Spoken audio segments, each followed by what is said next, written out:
a todos, bienvenidos otra vez a Epicentro. Esta es nuestra versión número 13 y hoy tenemos la grata presencia del politólogo Orlando Peralta, con quien vamos a conversar sobre lo que está aconteciendo en la actualidad de Bolivia. Y como siempre nos acompaña también Gregorio Lanza. Bienvenidos.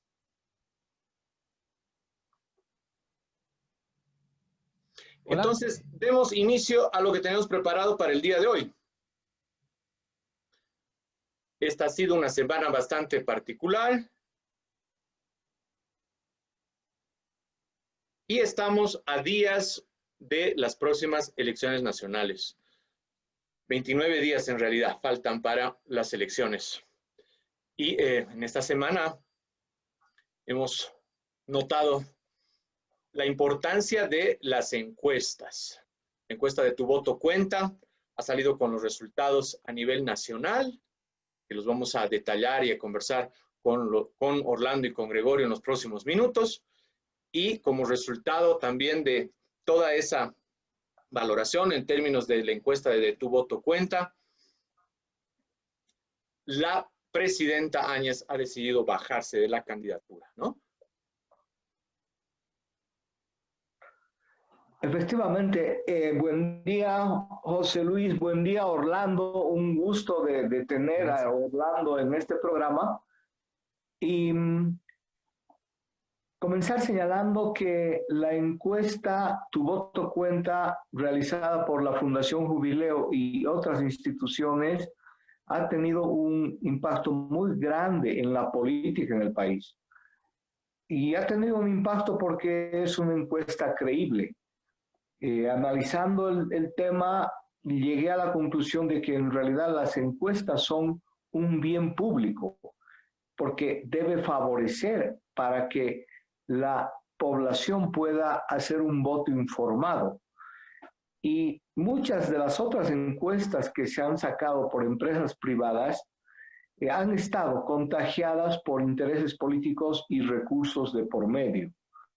La propia encuesta última de Cies Mori, por ejemplo, no reflejaba el cambio en la votación entre Áñez y el candidato Camacho. Y en este caso la encuesta de Jubileo ha sido muy importante y ha generado consecuencias inmediatas como ha sido la renuncia de la presidenta Áñez a su candidatura. Creo que hay que valorar el trabajo, felicitar a la Fundación Jubileo y a todos los que han trabajado en esta encuesta. Y tal vez antes de entrar a las consecuencias, sería bueno que Orlando nos comente, porque ha participado en ella, entiendo, cuáles han sido los problemas fundamentales y cuál es la riqueza de la encuesta hecha por Jubileo. Bueno, gracias por la invitación. Gracias, Jorge Luis, gracias, Gregorio. Este año yo no participé directamente con Jubileo en la encuesta de manera técnica. El año pasado sí lo hice, coordinando con un grupo grande de estudiantes de ciencia política de la René Moreno, pero este año ya estuve un poco distanciado, pero obviamente atento y hablando con algunas personas que trabajaron, ¿no?, en Jubileo. Pero más allá de todo eso, creo yo, como decía Gregorio, la encuesta ha sido un trabajo serio, responsable, y una cosa, lo que yo viví acá, digamos, del año pasado, que es es la experiencia que tengo, es que justamente al principio, como no era tan conocida, era la primera vez que salía, estuvimos ahí dirigiendo, viendo, fue un poco difícil por el hecho de que todavía más estaba en gobierno, y cuando ya se sabía que la encuesta decía lo que era, que no era manipulada, que no jugaba a nada, digamos, o sea, que no jugaba partidariamente como hacen otras encuestas, fue una situación bien crítica, ¿no? Porque rompía, digamos, todo los supuestos que habían, y eso generó cierto debate, cierta discusión, al punto que no dejaron que se publique la encuesta, si ustedes recuerdan, ¿no? El año pasado fue algo bien duro. Bueno, pero este año, justamente por esa situación, y justamente una de las cosas que viví el año pasado fue que en nuestro conteo rápido que hicimos en la ciudad capital, justamente yo fui coordinador de la ciudad capital, comparando con los resultados de nuestros y con los del Tribunal Supremo Electoral de Santa Cruz, fue un trabajo casi preciso. Por eso ahí yo definitivamente dije que esto era una cuestión muy académica, muy científica, porque fue por décimas que diferenció el trabajo que hizo mi equipo, que eran más de 100 personas, de estudiantes de ciencia política en toda la ciudad, en toda la ciudad, los 15 distritos de Santa Cruz, con el trabajo que después mostró el Tribunal Departamental de Santa Cruz, el conteo rápido, se cotejó y realmente la diferencia era mínima. Por eso hablo del día domingo, 18 de octubre, ¿no? En ese sentido, ahora justamente la gente ya le ha dado un respeto más que todo a la encuesta, una encuesta muy esperada. Antes que salgan, la gente me escribía, me llamaban los periodistas para preguntarme cuándo iba a salir, y bueno, y hasta que se supo que llegara en septiembre, ¿no? Y fue justamente esa expectativa, y esto que salió, ¿no? Y como dice Gregorio, en la encuesta salió un día y al otro día la presidenta renuncia a su candidatura. O sea, eso es obvio, ¿no? Que es evidente que fue determinante para tomar una decisión política, en el sentido de que más allá de todo hay un respeto a lo que marca esta encuesta, esta tendencia, ¿no? Que está más allá de un interés. Y bueno, eso es lo que yo destaco de este trabajo que se ha hecho comandado por Jubileo y la UMSA, ¿ya? Ahora, Y que entrando es a... bueno, con esto termino, Gregorio, es bueno en el sentido de algo muy importante, que en Bolivia muy pocas instituciones son respetadas, digamos, en este sentido. O sea, es momento, creo yo, ¿no?, de impulsar para que las instituciones empiecen a irradiar esta cierta confiabilidad, porque si algo predomina en los bolivianos en estos últimos años es la de confianza. Y justamente que una institución empiece a generar confianza, yo creo que es muy loable. La consecuencia de esa encuesta fue la renuncia de la presidenta Áñez. Ya varios politólogos han señalado causas, tal vez enumerar algunas. La bajada de la presidenta Áñez refleja el descontento de amplios sectores de la clase media, porque ese es el nicho de votación de Áñez, que han visto una mala gestión en la pandemia contra el virus, han visto corrupción y hechos de corrupción muy graves, han visto una ineficiencia y falta de coordinación en el propio gobierno, y en consecuencia todo eso más la campaña millonaria que ha empezado a desplegar usando los bienes del Estado ha tenido un impacto demoledor. Yo hago un último apunte. Creo que además de ello está la falta de liderazgo. La presidenta Áñez se ha rodeado de un equipo muy heterogéneo, con muchas limitaciones e improvisado. Esa es la falta de liderazgo, que se refleja además en que los socios que había escogido no le han aportado casi nada. Revilla cero en La Paz, al revés. Con toda la gestión tan limitada de Revilla, lo que se ha hecho es ir perdiendo cada vez más votos en el caso de La Paz. Hemos tenido conflictos, por ejemplo, con los padres de familia por un tema que era muy fácil de resolver, y de hecho ya se lo ha resuelto, pero han tardado 15 días generando un conflicto innecesario. En otros lugares también, tal vez Tarija habría que pensar en que tiene un potencial porque es el gobernador Oliva el que está allá, y él le ha agregado un valor a esa candidatura, pero después se cayó esa candidatura y consecuencias de esa caída. ¿Qué pasa con los otros candidatos? Orlando, Jorge Luis, ¿cuál es la percepción de ustedes? ¿Hacia dónde van esos votos? Este es un tema que se ha estado discutiendo mucho en las redes, y hacia dónde van los votos de Áñez. Orlando, Jorge Luis. Bueno, eso de hacia dónde van es una pregunta con una respuesta bien complicada, ¿no? Porque yo considero que no es manera automática que ya los votos huérfanos que yo les digo se vayan a Mesa o se vayan a Camacho. Yo creo que van a quedar ahí. Obviamente esa gente va a votar por alguien. Yo los dividiría los votos de Juntos entre simpatizantes, digamos, de Áñez y militantes, ¿no?, que trabajan con ella. Ambos militantes más ideológicos, ¿no? El simpatizante, bueno, es por determinadas cosas que la admira, pero ¿dónde se van? Y esa es la gran pregunta. Aquí yo creo que tienen más trabajo los estrategas políticos de ambos partidos, y igual los de otros partidos, ¿no?, los de Tuto, etcétera. Pero sí, lo que considero algo predominante en los votantes y simpatizantes de Juntos es el voto anti-MAS. O sea, son anti-MAS. O sea, creo yo que el MAS no tiene vela en ese entierro, digamos, para decir, yo voy a pescar los votos. No, ahí el MAS tiene que cazar los votos indecisos, que ahí es más heterogéneo, ahí hay de todo. Pero en este porcentaje que es significativo de los militantes y simpatizantes de Juntos que ahora quedan sin candidata, es un porcentaje significativo que los otros partidos fragmentados tendrán que ver con qué estrategia le llegan, ¿no? porque hay gente, para empezar, los militantes yo creo que están ahorita un poco bajoneados, ¿no? Pero bueno, hay también intereses, hay muchas cosas que uno desconoce, porque es una cuestión muy subjetiva, ¿ya? Y creer que automáticamente se van a Mesa o se van a Camacho por ser una cuestión regional, yo creo que tampoco, no, es una ingenuidad, no creo que vaya por ahí. Evidentemente quedan ahí, hay un sentimiento anti-más en esos votantes, y habrá que ver qué pasa en este transcurso de estos 29 días, cómo lo pescan, cómo llaman la atención para que puedan meterlos a su canasta de votantes, ¿no? Y eso es lo que vamos a ver. Y eso se va a reflejar, Gregorio y Jorge Luis, creo yo, en la próxima encuesta, porque tengo entendido que Jubileo va a hacer una segunda encuesta, creo que 2 o 3 semanas antes de las elecciones. Creo que ahí vamos a ver ya, vamos a tener una evidencia real de saber hacia dónde se han ido esos votos. Anteriormente especular, creo yo que no valdría la pena. Lo que sí se puede decir solamente es que esos votantes no van a votar por el MAS. Eso es lo único que podría decirse, creo yo. Luis, ¿cuál es tu percepción?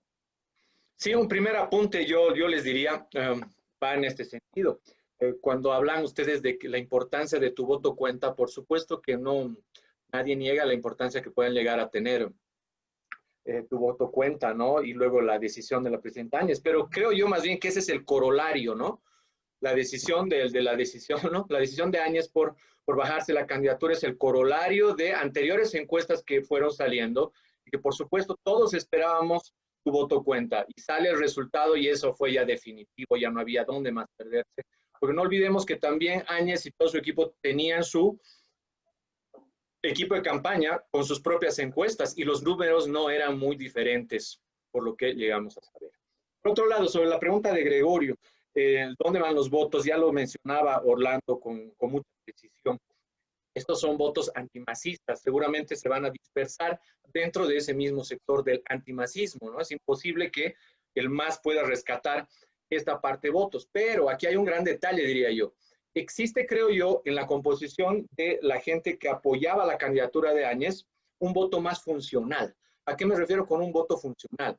Me refiero a los servidores públicos, que creo yo era la base fuerte, ¿no?, del apoyo que se manifestaba en las encuestas hacia Áñez. Entonces es un voto funcional que va a estar ahí siempre acorde, apoyando al candidato que esté gobernando. Entonces habrá que de repente desmenuzar un poco con más detalle. Juntos realmente tenía un apoyo que podríamos distinguir como en formas características como del MAS, como de Mesa, como para poderlo destacar y distinguir con claridad.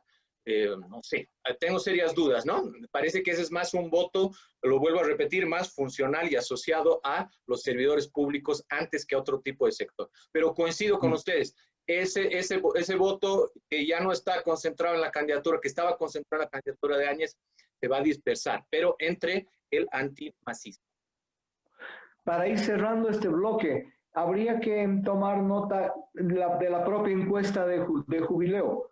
Tu voto cuenta que señala que la mayoría de los votantes por Áñez en una segunda opción optan por Carlos Mesa. Y hay una parte un poco menor que opta por Fernando Camacho. Y yo haría un apunte más, y es que habrá que analizar, y eso será el tercer bloque de este diálogo, qué pasa con demócratas en Santa Cruz, que tenía una estructura muy grande, qué pasa con ese voto de Áñez, que es alrededor del 15%, como vamos a ver en Santa Cruz, y tal vez eso nos va a dar más pistas para saber hacia dónde puede virar ese voto. Dicho esto, Jorge, te sugiero que pasemos a Gregorio, otro. un dato Sí. quisiera dar, si es posible, de lo que habla el último Gregorio. En la encuesta de Jubileo justamente tengo anotado esto. ¿Por cuál otro votaría nacional, ¿no? Antes que obviamente renuncie a Áñez? El 10% dice que votaría por Mesa, por otro candidato, digamos, alterno. El 8% dice por Áñez, el 6% dice por Camacho, el 5% por Chi, el 5.3% por Tuto y solamente el 3% dice por Arce. ¿Por cuál otro votaría? ¿Ya? Y en la pregunta por cuál no votaría, el 31% dice Arce, el 28% dice Áñez, el 13% dice Camacho y el 5% dice Mesa. O sea que prácticamente Mesa, efectivamente, según la encuesta, por cuál no votaría está con un porcentaje bien bajo y por cuál otro votaría está con el porcentaje más alto, que es 10%. O sea, hay que ver esos datos. Esos son datos fríos que hay que analizarlos también, ¿no? Justamente corrobora lo que está hablando Gregorio, ¿no? De acuerdo. ¿Quieren que veamos ahora los resultados, cómo fueron en lo que estamos conversando? Veamos un poco para de repente darle más tema al análisis. Tenemos ahí, ¿no? La presidenta que renuncia y este resultado a nivel nacional, ¿no? El resultado a nivel nacional. Arce encabezando la preferencia todavía, Mesa en segundo lugar, Camacho en tercer lugar y, bueno, lo que ya conocemos y se ha comentado. Ese era, en términos generales, la visión a nivel Bolivia. En el caso de La Paz, Arce en primer lugar, Mesa en segundo lugar, repitiendo las preferencias. Y ahí es curioso, ¿no? Chía aparece en un tercer lugar. Eso es interesante, también digno para comentar. De Santa Cruz, Camacho en primer lugar, Arce aparece en segundo lugar, pero miremos la diferencia, ¿no? Seguro lo vamos a hablar ahora con detalle. Es la mitad prácticamente, el 50% de lo que tiene Camacho. Y luego venía Áñez y Mesa. Y luego también vimos algunas repercusiones o reacciones sobre toda esta situación de lo que se bajó la ex candidata Áñez, actual presidenta, ¿no? Mesa salió y valoró la decisión de Áñez por bajarse la candidatura y Camacho más bien fue en otra dirección, ¿no? Dijo que más bien no era un desprendimiento, sino una derrota. Ese es un tema también para comentar. Y Carlos Mesa también salió al frente y haciendo notar muy claramente que no hubo ni habrá ninguna negociación cuando se refería a algunas acusaciones del masismo que planteaban que la bajada de Áñez de la candidatura estaba asociada a un tema de impunidad, es decir, un tema de negociación previo, ¿no? Ese es el panorama que tenemos, compañeros. Bueno, en primer lugar hay que señalar que los impactos han sido significativos. El MAS ha salido diciendo de que no interesa que se baje Áñez, es un tema secundario. Sin embargo, por información de adentro conocemos que sus estrategias de campaña se han sentado a pensar cómo van a implementar este nuevo momento de su campaña. Y entonces ha empezado a desarrollar una ofensiva muy fuerte con relación a efectivamente el tema de una posible negociación y que vuelve la megacoalición, vuelven los partidos neoliberales. En segundo lugar, un programa recalentado donde ofrecen en el nuevo contexto las viejas promesas de Evo Morales, poniendo énfasis en castigar a los que tienen más ingresos para conseguir dinero hacia el futuro. Y esto siempre lo ha hecho Evo, más allá que después ha negociado con la agroindustria, con la banca, con todos los sectores más pudientes, más ricos del país. Entonces, de nuevo, recurren a esa estrategia manida en el caso del MAS. Aquí el tema que hay que concentrarse es qué pasa con Mesa y Camacho. Mesa está por delante, le lleva a Camacho unos 10 puntos a nivel nacional. Valga la pena señalar que la transparencia que hemos mostrado es de Bolivia Urbana. Hemos tenido ahí un problema. Yo envié esa transparencia que es Bolivia Urbana, pero Bolivia a nivel nacional, en votos recogidos, tendencia de votos recogida por la encuesta, muestra una diferencia de 10 puntos que en la proyección, y esto valga para la gente que nos escucha, ¿cómo se hace la proyección? En la proyección lo que se hace es distribuir los votos, no responde según la tendencia que ha salido en intención de voto. O sea, de ese caudal de votos, no responde, que es 10%, el 30% de votos va para el candidato Arce, el 20% de votos va para Mesa y así sucesivamente. Y entonces ahí se tienen los votos válidos, que en esa proyección de votos válidos, Arce se acercaba a 40 y pico por ciento y Mesa se quedaba en 27%. Es decir, si la votación fuera según la foto, ese momento, y hubieran votado así, efectivamente Arce podía haber ganado en la primera vuelta. Por eso también el impacto de esa encuesta en todos los espacios y en la gente que mayoritariamente está en contra del retorno del MAS al gobierno, que se supone que es alrededor del 65%. Entonces, en ese contexto, la disputa ahora es entre Mesa, que le lleva, decía, 10 puntos a Camacho, y Camacho. Yo quiero cerrar señalando que Camacho está con una estrategia muy fuerte, muy consistente, y está avanzando en ese sentido. Si uno ve el video de su proclamación en Villamontes, es un video realizado por gente muy profesional, a caballo, mostrando un espíritu de victoria. Es una campaña en ascenso. Habrá que ver los topes que él tiene. Paradójicamente, este ascenso y una campaña muy bien estructurada tiene algunos baches, como el tuit que acabamos de ver de Camacho, que es un tuit respecto a la bajada de Áñez muy agresivo, muy torpe, de una persona que actúa, parece, con odio. Y este mensaje no se le escapa a mucha gente. Entonces yo hago estos apuntes sobre este tema para escuchar los criterios de ustedes y después entraremos de manera más concreta al tema votación en Santa Cruz, que es fundamental para el futuro de las elecciones del 18 de octubre. Bueno, yo lo que quiero apuntar aquí justamente, no voy a entrar a lo de Camacho, el 31% y 15%, porque vamos en el próximo bloque. Quería entrar por ahí, pero lo voy a evitar para el próximo bloque.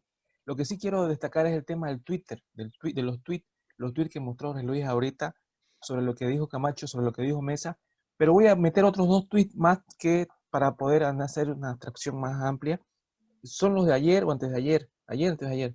El tweet de Evo Morales que habla, o sea, 2 palabras clave, derecha, neoliberalismo. ¿Quién las dice? Evo Morales, Andrónico Rodríguez.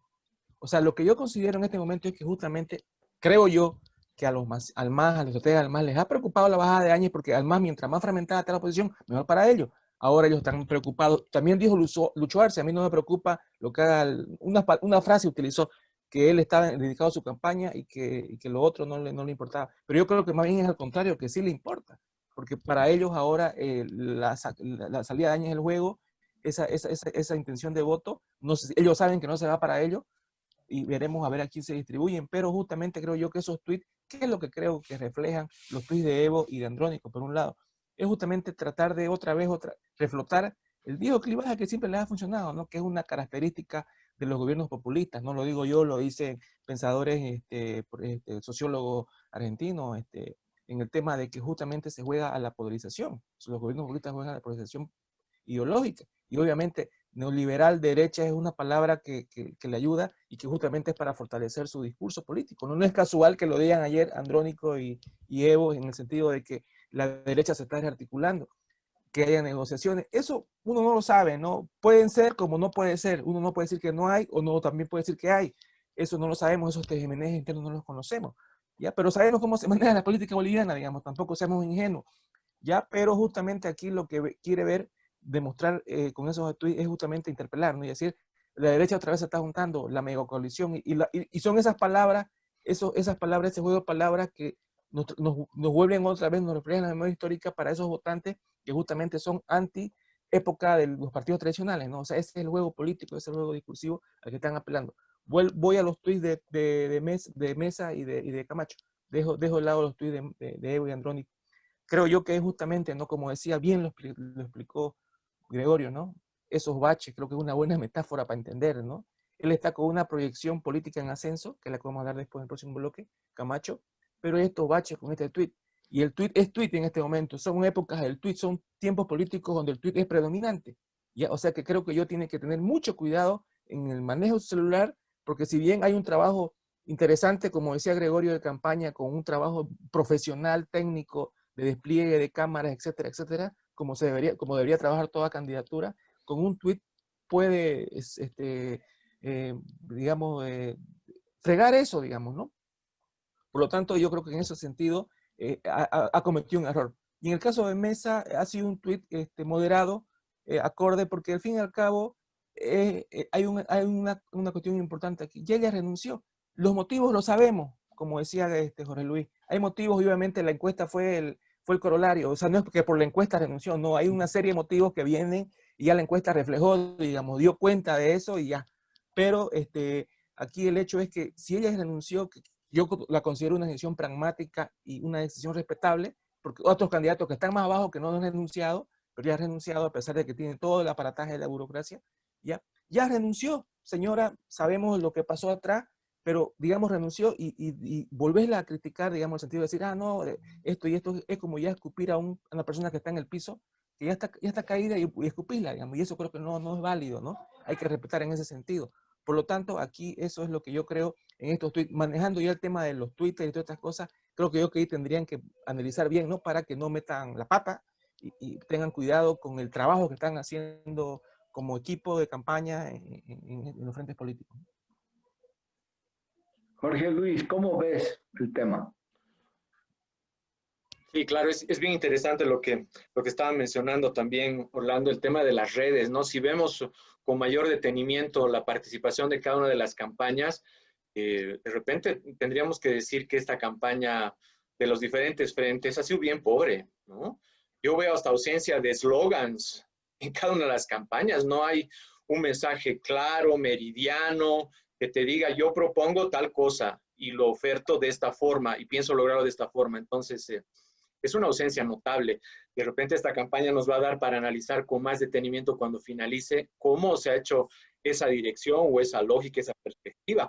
En ese sentido, la participación en los tweets realmente es, bueno, el Twitter es un mundo interesante, ¿no? Porque ahí tienes expresiones de todo tipo, sobre todo de carácter político, y la gente se manifiesta dentro de lo que ve. Y ahí también podrías distinguir, si tenemos un poquito más de tiempo y la gente puede hacerlo, pero nosotros hemos observado que la gente que apoya a Camacho también tiene discursos que van en la misma dirección, ¿no? Parece que la participación de Camacho en el Twitter y en sus tweets no solamente es personal, sino es un tema de equipo. Hay gente que es pro Camacho que le sigue la misma línea y apunta a esa misma línea. Entonces, si la mirada es consolidarse a nivel regional, ¿no? Si la mirada es constituirse como ya está en una fuerza absolutamente contundente en Santa Cruz, eso ya está logrado, pero la mirada nacional está ausente, no se ve ninguna arista que intente posibilitar por lo menos un acercamiento entre Oriente y Occidente. Y lo hemos visto reflejado en la encuesta también, ¿no? La fuerza de Camacho es absolutamente regional. Correcto. Yo termino con este apunte breve, ¿no? Sobre lo que comentó Orlando. Ya se bajó Áñez. La pregunta sería, si ya se bajó Áñez, ¿qué esperan los demás para bajarse? ¿Qué está esperando Tuto? ¿Qué está esperando Chi? ¿Qué está esperando Camacho? Bueno, esa es mi lectura, ¿no? Para darle el panorama. Que has planteado esa pregunta, la pregunta se la pasamos a Tuto Quiroga, a Chi, a toda esa gente, pero ya has empezado a plantear aspectos de lo que sería nuestro último bloque. ¿Qué pasa con Santa Cruz? Antes de ingresar a Santa Cruz, yo quiero referirme, no es un tuit, es una declaración de Evo Morales ayer en la campaña del MAS en Caraparí. Él ha hablado se ha comunicado por las redes y ha señalado, vamos a ganar. Al día siguiente de nuestra victoria, yo estoy ingresando al país por Yacuiba. O sea, ha dado una imagen, además, muy gráfica y que eso es interesante porque eso impacta. Yo estoy ingresando al día siguiente por Yacuiba. Pero al mismo tiempo, esa amenaza, y bien que lo ha hecho el señor Morales, en buena hora, lleva a que mucha gente empiece a pensar y digan, es un riesgo efectivamente que el MAS gane las próximas elecciones. Hay que unirse. Y ahí creo que incorpora un elemento más para la unidad del voto en las urnas el 18 de octubre. Dicho esto, entremos al tema Santa Cruz. Ahí yo tengo dos preguntas más que nada que Orlando nos puede ayudar a despejarlas. Una que tiene que ver con el voto de Áñez en Santa Cruz. ¿Qué pasa con demócratas en Santa Cruz. Yo he considerado que demócratas era una de las estructuras más fuertes en el país. Era la única después del MAS que había empezado a construir un espacio político con elementos de formación importantes. Creo que ese es el 15% de una u otra manera que se refleja en el voto de Áñez. Pero también hay que decir que había en el último periodo una virtual ruptura entre Costas con Áñez.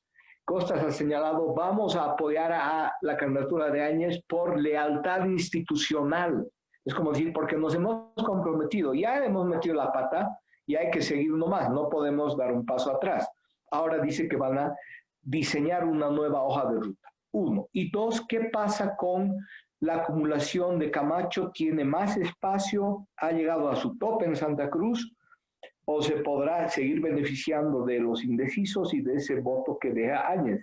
Esas son las dos dudas que tengo y son centrales para el debate.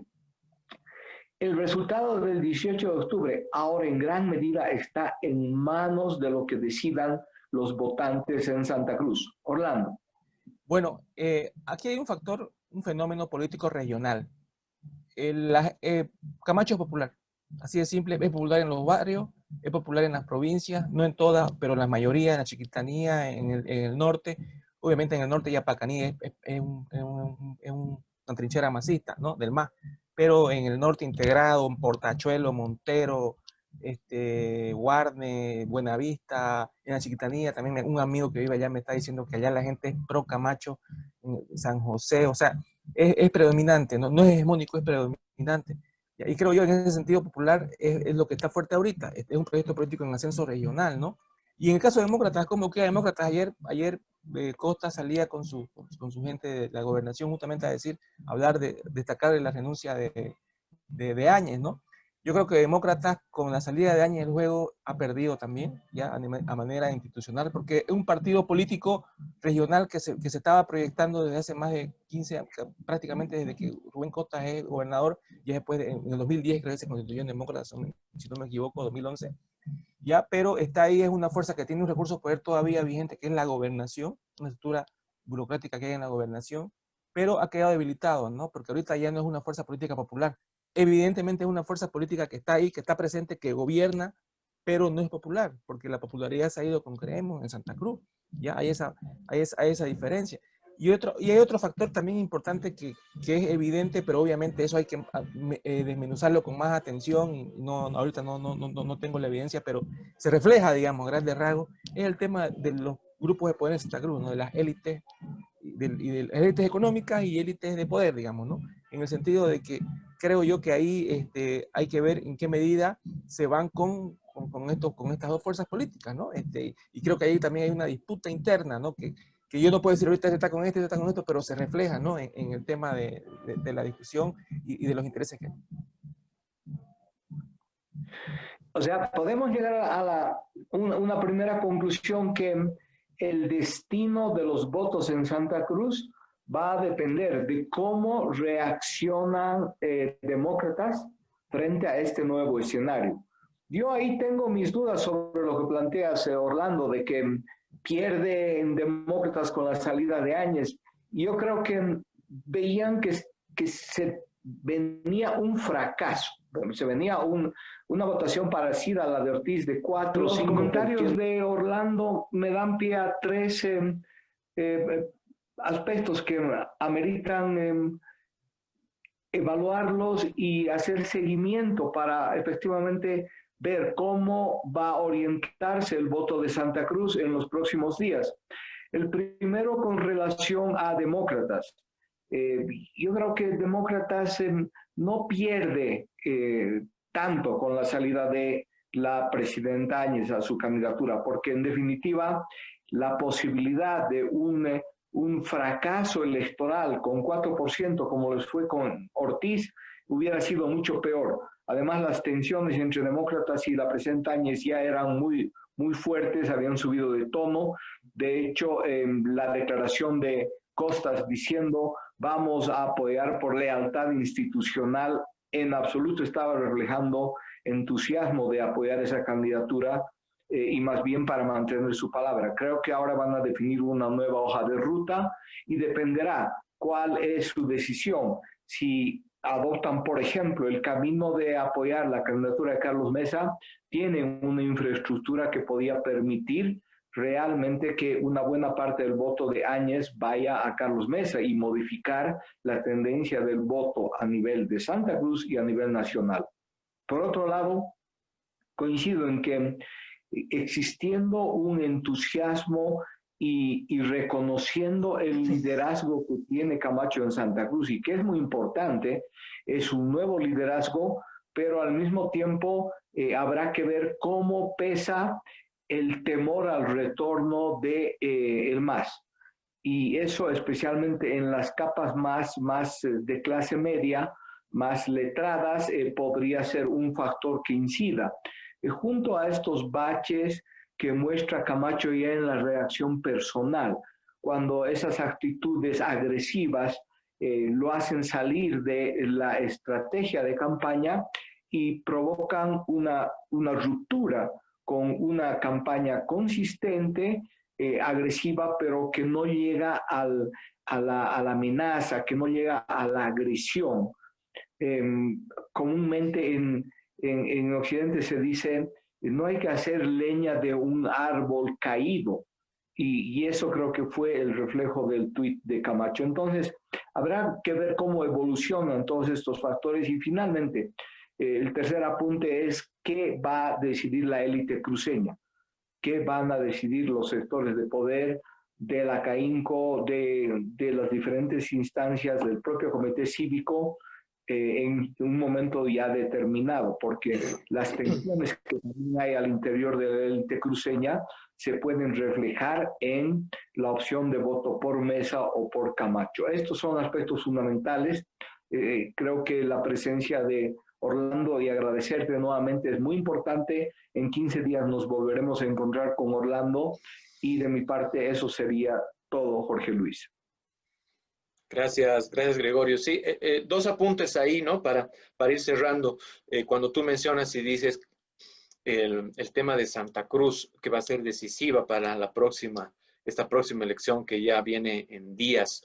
¿Cómo entender el apoyo que tiene Camacho y entender que están frente al MAS y que estarían como un sector antimasista, ¿no? Cuando un gran electorado y grupos de poder en Santa Cruz también apoyaban en los 14 años al MAS. Es un panorama bastante interesante porque, claro, estamos hablando ahora de que debería sumarse Camacho a la candidatura de Mesa, pero hay grupos de poder, como tú lo mencionabas, Gregorio, ¿no? Grupos de poder que han estado gobernando con el MAS los últimos 14 años. Entonces, ¿cómo se piensa o cómo se vería ese panorama en términos prospectivos? ¿Realmente estamos frente a la apertura de Camacho y de los que apoyan, los que están detrás de Camacho para sumarse al proyecto de Mesa? ¿O más bien mantenerse como una tercera fuerza que le abra las puertas más bien al MAS? Cada vez aparece más difícil que Camacho se baje de su candidatura. Creo que solamente el nivel de votación que reciba finalmente, y eso lo sabremos en 15 días, en 2 semanas, porque ya las elecciones son en 30 días, entonces en 15 días tendremos un parámetro. Camacho ha seguido subiendo, ha conquistado algunos territorios en Occidente, porque también es fundamental. ¿Qué pasa en Tarija? Donde Camacho está con una votación relativamente baja y en Tarija Mesa podría aprovechar la bajada de Áñez para estar primero en Tarija y así ganar ya un segundo departamento. Lo propio, ¿qué pasa en Potosí? La bajada de Áñez, aunque tiene pocos votos en Potosí, pero le podría dar impulso a Mesa. Entonces, ¿y qué pasa con Camacho? Esta es su estrategia primero de posicionarse en Santa Cruz. Una vez que virtualmente ha logrado y que puede ir subiendo hasta un 40% en Santa Cruz, ahorita está en 31%, se va a dedicar en estos próximos 15 días a tomar algunas posiciones de avanzar en Occidente que le permitan tener más chance. Entonces, creo que depende de todos esos factores para, en definitiva, poder influenciar, para pensar en que Camacho se baje de su candidatura. Parece por su perfil y su talante que al final va a preferir incluso correr el riesgo de que gane Arce Catacora, pero no bajarse de su candidatura. Entonces, en ese sentido dependerá de cómo actúan los otros factores, el sentido común de la población en Santa Cruz, especialmente de las clases medias, y cómo actúan demócratas en Santa Cruz. Creo que esos son factores fundamentales, Jorge Luis, y que en 15 días, como habíamos planteado, volvemos a analizar Santa Cruz en específico y creo que tendremos un panorama más claro de lo que suceda el 18 de octubre. Gracias, Gregorio. En definitiva, yo me quedo con esto último, ¿no? Tenemos dos posibilidades reales, ¿no? Según los resultados, según lo que hemos visto. Una es o Arce y la otra es Mesa. Esas son las dos únicas posibilidades. Es decir, una tercera opción, hablar de una tercera opción, no corresponde.